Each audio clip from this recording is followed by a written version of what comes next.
तो गाइज हमने ये क्या कहते हैं, ह्यूमन बीइंग्स का मूवमेंट तो पार्ट 1 में पढ़ ही लिया है, आपने वीडियो देख ही ली होगी। अब हम पढ़ेंगे एनिमल्स का, ठीक है। तो एनिमल्स में सबसे पहले हम लेते हैं अर्थवर्म। आप कभी भी अर्थवर्म को देखना ध्यान से, वो ना ऐसा लगेगा, आप देखो जैसे इस फिगर में दिखाया हुआ है कि अपनी आगे की बॉडी खींच रहा है, फिर थोड़ा सा रुक रहा है, फिर वो पीछे की बॉडी को खींच रहा है, फिर रुक रहा है, फिर पीछे की बॉडी को खींचते टाइम खींच रहा है। जब वो पीछे की बॉडी को खींच रहा है ना, तो आगे से बिल्कुल बिल्कुल मतलब रुक चुका है। और जब वो आगे की बॉडी को खींच रहा है, उस टाइम वो पीछे से बिल्कुल रुक चुका है। ऐसे मूवमेंट करता है वो। जब आगे की बॉडी खींचेगा तो उस टाइम वो पीछे से रुका हुआ होगा, जब पीछे की बॉडी खींचेगा तो वो आगे से रुका हुआ होगा। ये करता है वो। ये कर कैसे पाता है वो? Because of its muscles. उसमें बोन्स वगैरह तो होती नहीं है अर्थवर्म में, सिर्फ मसल्स की वजह से। The body of an earthworm is made up of many rings joined end to end. End to end मतलब एंड टू एंड जुड़ी होती हैं, ऐसे बिल्कुल जैसे ये लाइन और दूसरी लाइन ऐसे ऐसे एंड टू एंड जुड़ी होती हैं बिल्कुल, उसकी मसल जो होती हैं रिंग्स, ठीक है। An earthworm does not have bones. It has muscles which help to extend and shorten the body. During movement, the earthworm first extends the front part of the body, keeping the rear portion fixed to the ground. यही मैंने अभी आपको बताया।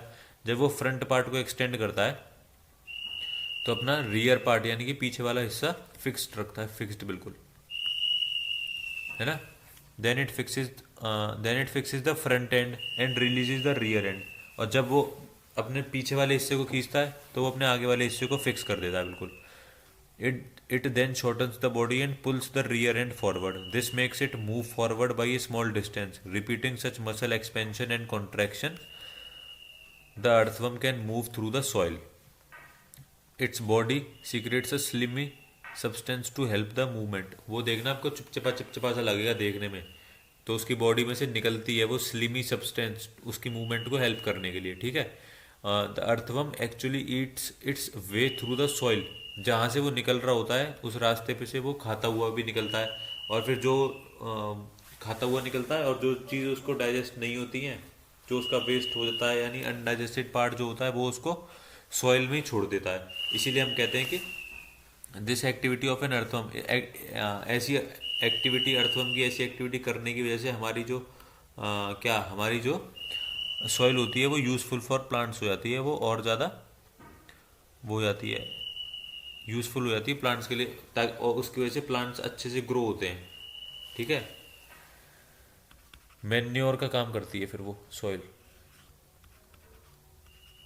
Soil में manure का काम करता है फिर वो अर्थवर्म का अनडाइजेस्टेड पार्ट जो होता है। मैन्योर मतलब खाद, ठीक है। उसके बाद हम लेते हैं स्नेल। स्नेल का मूवमेंट भी सेम ऐसे ही होता है जैसे जैसे हमारा मूवमेंट अर्थवर्म का होता है, सेम टू सेम। जैसे वो अर्थवर्म मूव करता है ना, ऐसे ही सेम करता है। ये एक जो ये ऊपर जो रखा है हुआ है इसके, ये क्या है? This is called a shell and it is the outer skeleton of the snail.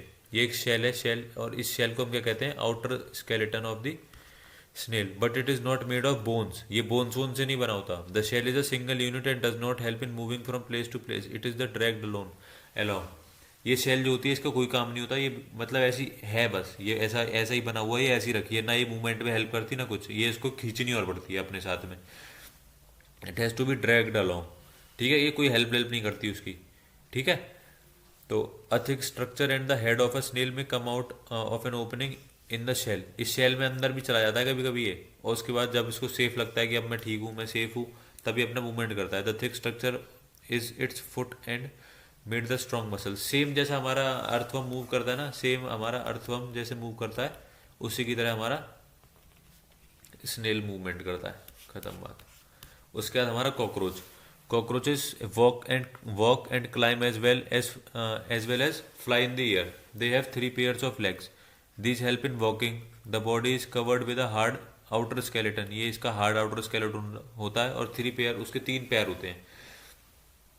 3 नहीं, 3 पेयर्स यानी कि 6 पैर होते हैं। दे हैव 3 पेयर्स ऑफ लेग्स यानी कि सिक्स लेग्स होते हैं उसके, हमारे कॉकरोच के, ठीक है। This outer skeleton is made of number of plates join together and that's permit movement. There are 2 pairs of wings attach to the body behind the head. 2 उसके विंग्स होते हैं। The cockroaches have distinct muscle those near the legs move the legs for walking. उसके पास अपनी एक muscle होती है जिसकी वजह से उसको वो अपनी लेग्स को मूव कर पाता है, और उसकी एक द बॉडी मसल्स, और उसकी जो बॉडी मसल्स होती हैं उनकी वजह से वो फ्लाई कर पाता है। ऐसे हमारे कॉकरोच कॉकरोच का मूवमेंट होता है, ठीक है। 6 लेग्स होते हैं उसके पास, और फ्लाई करने के लिए 2 विंग्स होते हैं उसके पास। उसके बाद हमारी बर्ड्स आती हैं। बर्ड्स की जो बॉडी होती है ना, बर्ड्स की जो बॉडी बनी हुई है वो बनी ही इस तरह से है ताकि वो फ्लाई कर सकें। बर्ड्स की जो हमारी बॉडी है, birds fly in the air and walk on the ground. Some birds like ducks and swans also swim in water. The birds can fly because their body are well suited for flying. Their bones are hollow. उनकी जो bones होती हैं वो hollow मतलब खोखली होती हैं। तो उनमें खोखली होती है मतलब वो हल्की होती हैं, और हल्की होने की वजह से वो उड़ सकते हैं। अगर तुम्हारे पास तुम्हारा वेट भारी है, तुम्हारे पास कोई ऐसी भारी चीज़ है, तो उसको लेके तुम उड़ नहीं सकते हो ना। तो बोन्स, उनकी जो बोन्स होती हैं वो हल्की होती हैं, इसकी वजह से वो उड़ पाती हैं। हमारी जो बोन्स वो हमारी जो ये होती हैं बर्ड्स, ठीक है। 4 limbs and modified as wings. The shoulder bones are strong. उनकी जो शोल्डर बोन्स होती हैं ये वाली, ये बहुत स्ट्रॉन्ग होती हैं। इसी की वजह से वो अपनी विंग्स को बार बार आगे पीछे कर पाती हैं, ऊपर नीचे कर पाती हैं मेरा मतलब, ताकि वो उड़ सके। और उनकी जो ब्रेस्ट बोन्स होती हैं, उनकी जो चेस्ट बोन जो होती हैं are modified to hold muscles of flight. ये इस तरह से बनी होती हैं कि वो जो फ्लाइट वाली मसल्स हैं उनको अपने अंदर होल्ड करके रख सकें, which are use to move the wings up and down. जो मसल्स उनकी विंग्स को अप एंड डाउन यूज करने के लिए करने में यूज आती हैं, उनको वो होल्ड करती हैं। कौन? ब्रेस्ट बोन, ठीक है। उसके बाद हमारी आती है फिश। फिश का क्या काम है? देखो, फिश की जो फिश में सबसे ज़्यादा इंपॉर्टेंट चीज़ जो पढ़ोगे वो है the fish this body shape is called streamline. Fish की जो बॉडी होती है वो एक स्ट्रीमलाइन बॉडी होती है, स्ट्रीमलाइन। अब अपना हाथ देखो, हम अपनी हाथ से मछली बना लेते हैं कि नहीं बना लेते? अब अपना हाथ ऊपर से देखना तुम, ठीक है। ऊपर से देखोगे तो तुम्हें अपना हाथ पतला पतला सा दिखेगा, और अपना हाथ तुम साइड से देखना, साइड से जहाँ से तुम्हारी हथेली है, पाम है तुम्हारा पाम, वहाँ से देखना, वहाँ से तुम्हें अपना हाथ बहुत चौड़ा चौड़ा सा लगेगा। तो ऐसे ही मछली होती है, ऊपर से देखो तो बड़ी पतली सी होगी, साइड से देखो तो बड़ी बड़ी सी लगेगी, चौड़ी सी लगेगी। तो मछली का काम क्या होता है? मछली काम करती है ऐसे, वेव वेव बनाती है। During swimming muscles take the front part of the body curve, curve बना के। जब फ्रंट पार्ट बॉडी का फ्रंट पार्ट इस तरफ कर्व कर रहा होगा लेफ्ट साइड में, तो उसकी टेल राइट साइड में कर रही होगी। जब उसकी टेल लेफ्ट साइड में कर रही होगी तो बॉडी राइट साइड में कर रही होगी। ऐसे कर्व कर्व बना के जो हमारी फिश होती है वो मूवमेंट कर लेती है, ठीक है। ये हमारी फिश का मूवमेंट था।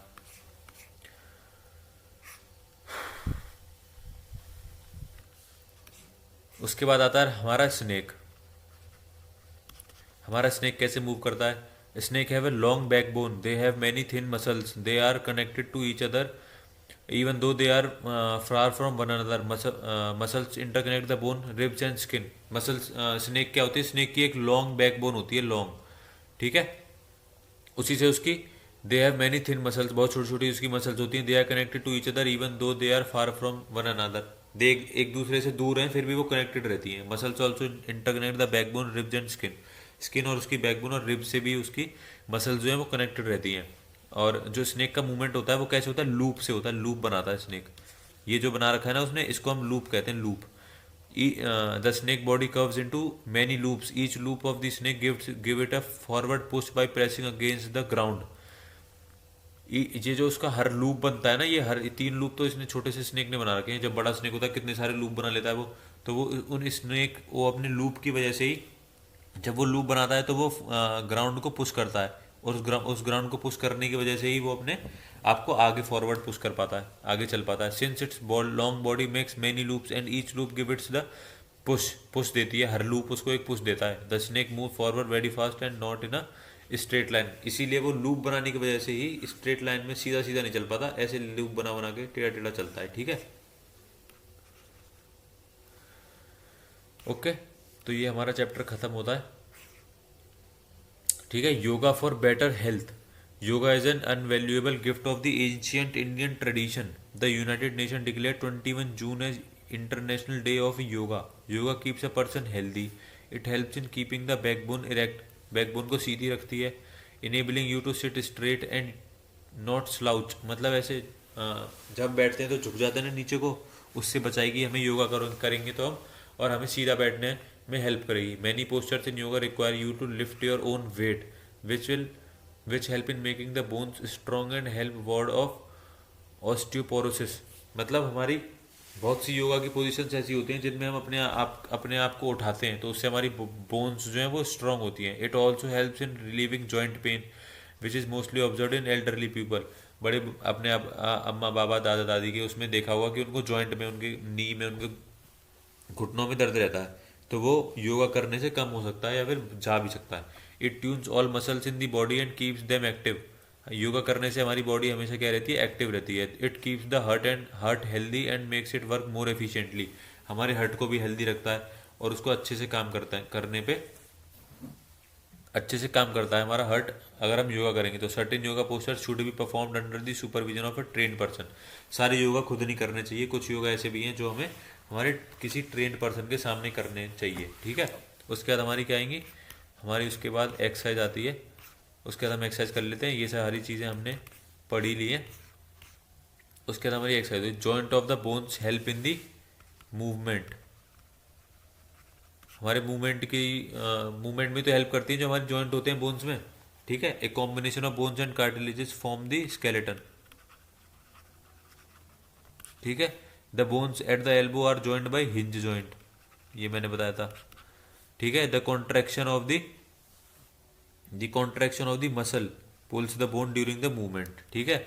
उसके बाद the movement and locomotion, true false है। The movement and locomotion of all animals is exactly the same, नहीं, false. The cartilages are harder than bones, falls. Cartilages तो सॉफ्ट होते हैं बोन से। The finger bones do not have joints, होते हैं joints, जिनको क्या कहते हैं, कार्पल्स। छोटी छोटी, जिनको छोटी छोटी जो हमारी बोन्स होती हैं, जो जॉइंट रहती है, उनको हम क्या कहते हैं, carpals. The forearm has two bones, yes, हमारे फोर आर्म में टू बोन। तो cockroaches have an outer skeleton, true, होती हैं। उसके बाद ही मैच द फॉलोइंग, हमारा अपर जो क्या होता है, इज एन इमूवेबल जॉइंट। हमारी फिश क्या होती है, fins on the body, fish में हमारी फिन्स होती हैं बॉडी में। हमारी रिब्स क्या होती हैं, has an ribs protect our heart. Snail क्या होता है, आउटर स्केलेटन, स्नेल का भी होता है आउटर स्केलेटन, हमारे कॉकरोच का भी होता है। और स्नेल क्या करता है, शो वेरी स्लो मूवमेंट, हमारा snail show very slow movement.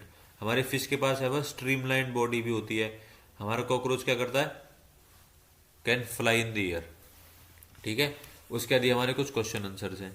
What is a ball and socket joint. Ball और सॉकेट जॉइंट क्या होता है हमारा बॉल एंड सॉकेट जॉइंट होता है the rounded end of one bone fits into the hollow space of other bone.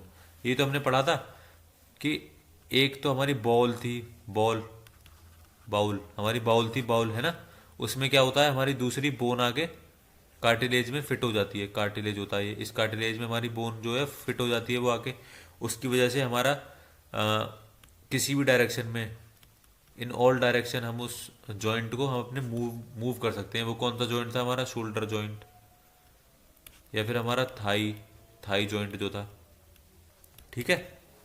What is ball and socket joint, इसको क्या बोल सकते हैं हम, the rounded end of one bone fits into the elbow space of the other bone, this called ball and socket joint, ठीक है। The rounded end of one bone